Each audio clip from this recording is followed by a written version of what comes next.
మీది arrange marriage అని మాకు తెలుసు.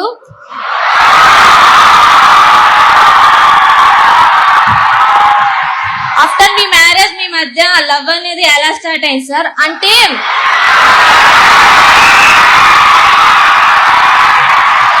చెప్పమ్మా. అంటే అరేంజ్ మ్యారేజ్ అయిన కపుల్స్ మధ్య అంత బాగుండదని బయట అపోహ సార్.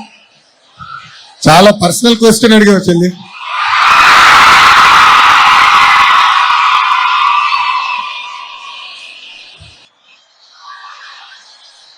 అప్పుడు నా వయసు 24. మాది అరేంజ్డ్ మ్యారేజ్. కానీ what is very important in marriage is understanding. Understanding ఎలా అంటే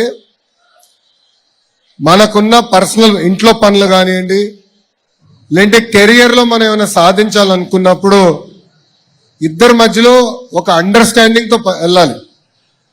ఇప్పుడు నాకు పెళ్ళై 19 సంవత్సరాలు అయింది. 19 ఇయర్స్ బ్రహ్మని నేను నేర్చుకుంది అది. ఆ బాండ్ కూడా అండర్స్టాండింగ్ లో వచ్చింది.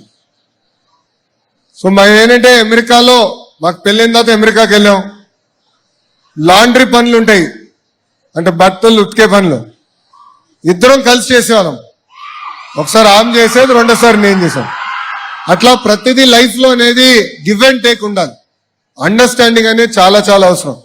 ఇప్పుడు నిజంగానే ఈ జనరేషన్ పైన వాళ్ళు ఒక చైతన్యం తీసుకురాలి. ప్రతి చిన్నాట్లకి డిసగ్రిమెంట్లు వస్తున్నాయి, ప్రతి చిన్నాట్లకి అది కష్టం అంటున్నారు. Life is all about an understanding.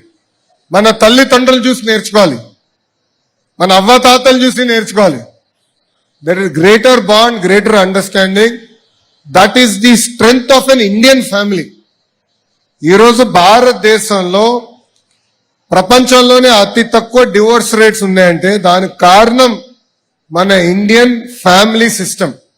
ఆ ఫ్యామిలీ సిస్టంలో అండర్స్టాండింగ్తో, సో ఆ ఇండియన్ ఫ్యామిలీ సిస్టమ్ అనేది, ఆ బాండింగ్ అనేది తరతరాలుగా మనకు వస్తుంది. టెక్నాలజీ మారచ్చు, ఆర్థికంగా మనందరం పైకి రావచ్చు, కానీ ఆ ఇండియన్ ఫ్యామిలీ సిస్టమ్, ఆ బాండ్ ఏదైతే ఉందో అది మనం మర్చిపోకూడదు చెల్లి.